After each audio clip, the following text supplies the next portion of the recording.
It is a packed day too for Indian Prime Minister Narendra Modi in Bangladesh. The Indian Prime Minister started the day with a visit to the Jaishareshwari temple. Prime Minister Modi's visit to Kali temple is the first of its kind by a head of state. The temple has been renovated ahead of the Indian Prime Minister's visit. Prime Minister Modi will also visit Sheikh Mujibur Rahman's memorial in Tungipara, also known as the Bangabandhu Memorial. This is where Bangladesh's first leader, Sheikh Mujibur Rahman, is buried. He will also pay respects to Harichand Thakur at his shrine in Orakandi, alongside participating in the centenary celebrations. Prime Minister Modi is also set to hold bilateral consultations with his Bangladesh counterpart. Multiple memorandums of understanding are expected to be signed. The Prime Minister will also meet the Bangladesh President Abdul Hamid during the visit. As the Indian Prime Minister continues with this visit, we of course will be tracking all the live updates.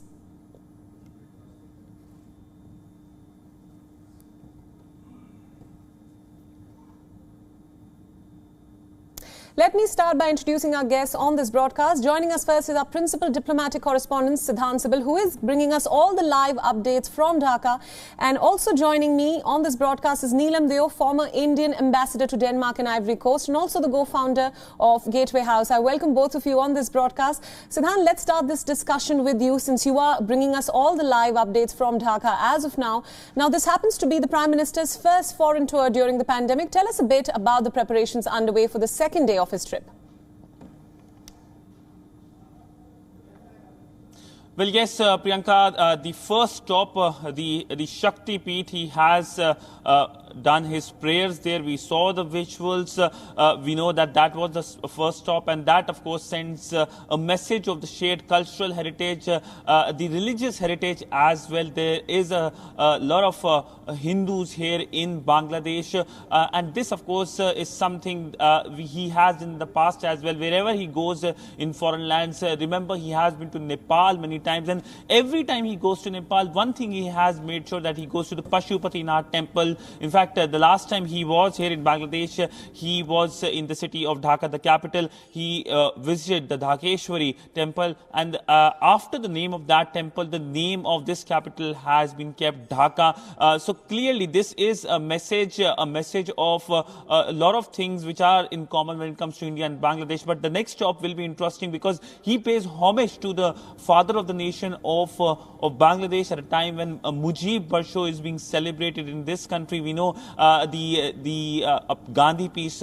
Prize has been conferred by the Indian government to father of the nation of Bangladesh, and we know that just yesterday it was physically handed over by the Indian Prime Minister to the Prime Minister of Bangladesh and her sister Sheikh Rehana. And the visual of that event has dominated the headlines, the print headlines here. That one picture is on the front page of every newspaper in this country today morning. So that sends a message across as well. But and the big focus will also be on Orakandi, where, of course, he will be praying at the shrine of the founder of the Matua community, even as we know that there are elections going on in West Bengal, Assam as well.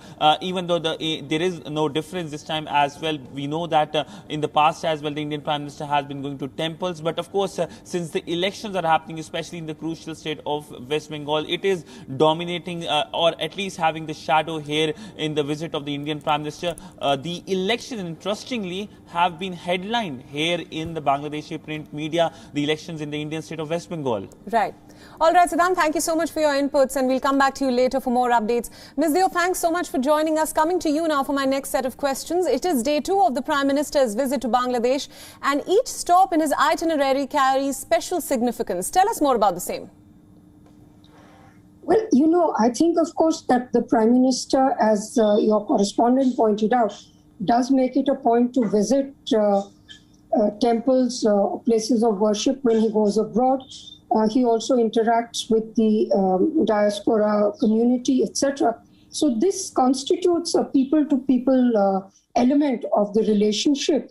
But it also does underline that India has an interest in the people themselves, and building that relationship actually is the most important, because as they say, that when nothing remains, it is really the people-to-people contact that will remain. It also is a message to people in India and perhaps to the ongoing election in Bengal at this time. But I think these are all visits to historic places, and the historic engagement, the historic relationship between India and Bangladesh is important to underline, because it also highlights India's participation in the liberation struggle, Right. and its activities as a development partner of Bangladesh, and in some measure country which has contributed to and can learn from the development experience of Bangladesh. Right. Now, my next question for you, ma'am. India and Bangladesh, as you just said, are marking 50 years of diplomatic ties. They have strong bilateral ties and a shared culture, of course. India has even provided vaccines to its neighbor as part of its neighborhood first policy. So how will this relationship evolve in the coming years?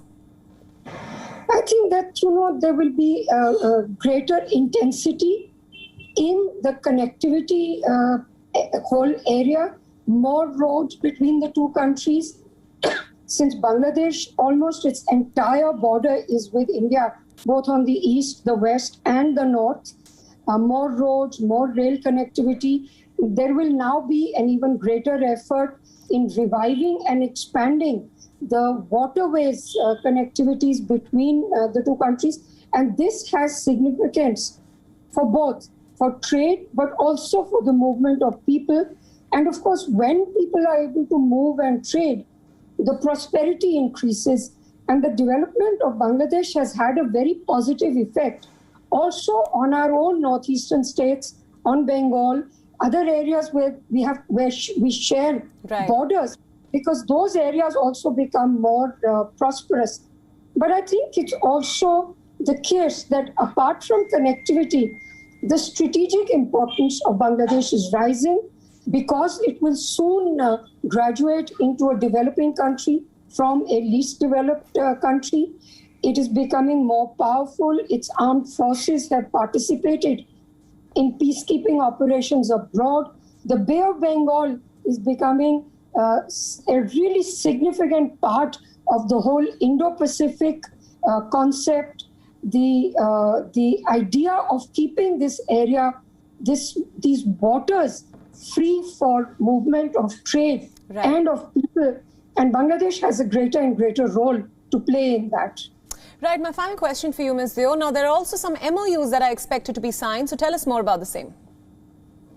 So I'm sorry, I do not know the details of the MOU, since the government has been quite guarded in Right. putting out what these are about. But I anticipate that they will be relating to connectivity most of all, because that is the single most important aspect for both Bangladesh and for India.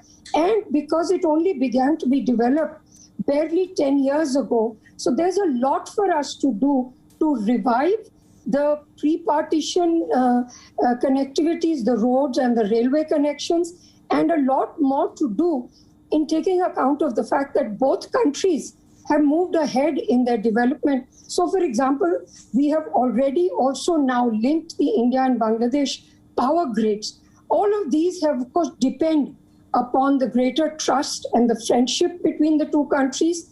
And that comes about from the fact that now Bangladesh is a leader in opposing any terrorist activities out of its soil, a problem that had bedeviled the relationship between the two countries for the last 40 years before the return of Sheikh Hasina to power. Right. All right, Ms. Deo, thank you so much for joining us on this broadcast, and thank you for all your insights. Thank you. WION World is One is now available in your country. Download the app now and get all the news updates on the move.